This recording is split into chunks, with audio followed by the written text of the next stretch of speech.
Last year, 92 murders so far this year, and no sign it's going to get better. That's our story tonight. This is ABC News Nightline. Reporting from Washington, Ted Koppel. The year is only 60 days old. During that time, there have now been 92 homicides here in the District of Columbia. The 92nd occurred this evening. Last year, 60 to 80% of the murders in the nation's capital were listed as drug-related. This is a city which has one of the toughest gun control laws in the nation.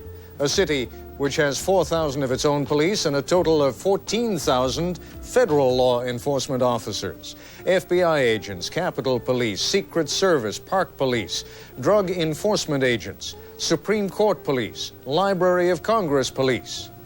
Of course, the homicides here in D.C. don't happen at the Library of Congress, or at the Supreme Court, or at the U.S. Senate, or the White House, or at the embassies, which are guarded by the uniformed branch of the Secret Service. The murders, almost all of them, are committed in the black ghettos of Washington, which are like a combat zone, as alien to most white Washingtonians as Beirut or San Salvador. Here's John Martin.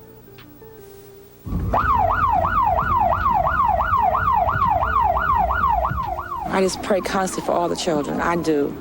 God has helped them because they're trying to destroy themselves. Got approximately a 33-year-old black male. He's been shot 3 times, that's shot 3 times. It's like living in a war zone. You hear gunfire every night. We're scared. The saying in Washington these days is that D.C. doesn't stand for District of Columbia, but for Dodge City. All of us are appalled. We're agonizing about it. We don't like the fact that we had 372 murders last year. It's as if the White House and the Capitol were positioned on the streets of the Old West. These dots are where the fatal gunfights took place in the last year, most of them related to the sale of drugs. Unlike Dodge City, many of them involved only a single gun in the hands of an assassin, often a drug merchant trying to claim territory. It's gotten so worrisome that some of the district's daily workers have been complaining to the country. Mr. Speaker, the state of affairs in our nation's capital city is a national disgrace. It's an international embarrassment and dishonors the name of the first president, George Washington. Even the district's best-known resident has expressed exasperation. Certainly in Washington, we have a responsibility. It's a federal city, and a lot of the funds obviously come from the federal government. But there isn't any easy answer to that. 92 people have been murdered in Washington since the first of the year. That's 38 more than the same time a year ago. A year in which murderers killed 372 people, the all-time high. Washington is now the murder capital of America, and possibly the drug capital, too. The district has about 625,000 residents.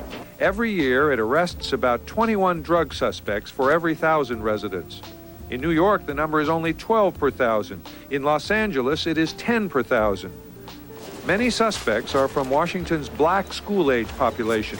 We have to say that the school system has failed in many instances, especially when you have a 55% dropout rate, and that is happening in the junior high school, and those individuals are not moving into the world of work or into college.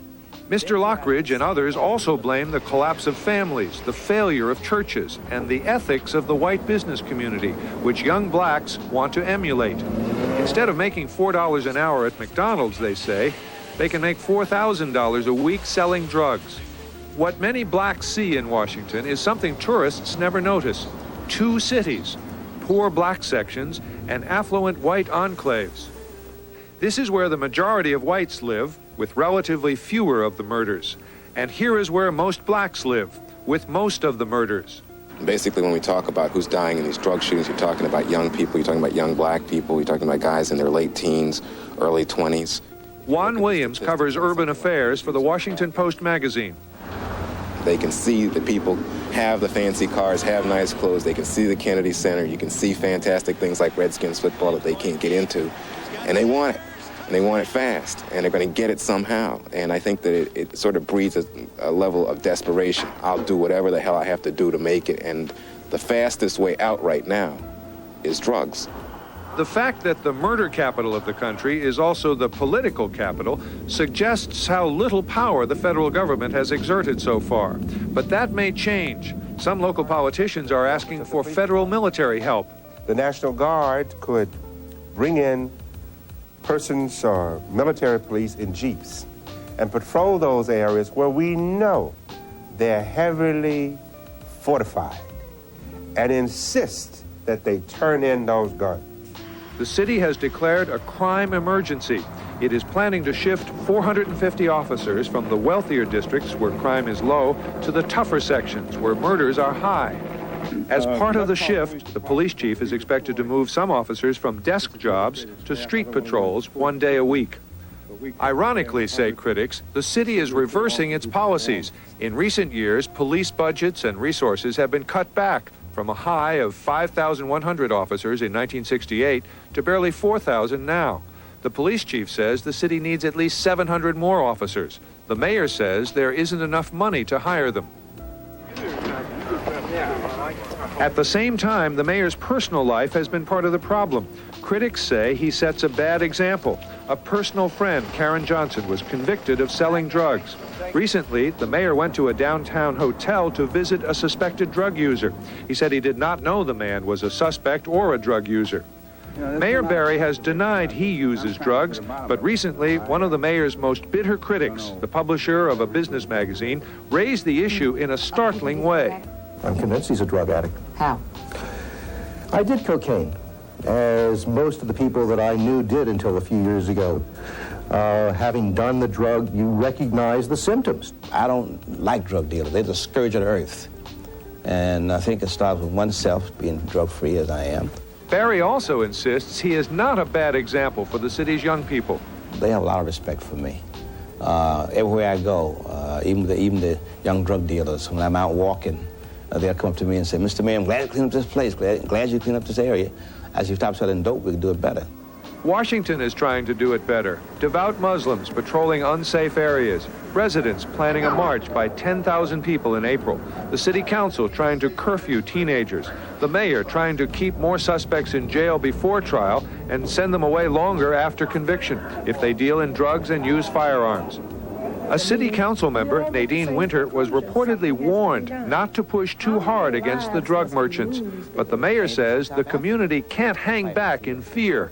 Danger should not be the deterrent. It should be the willpower to go and stand up to these thugs and get them out of our neighborhoods. Where will it end? A university study group accurately predicted last year's record number of homicides.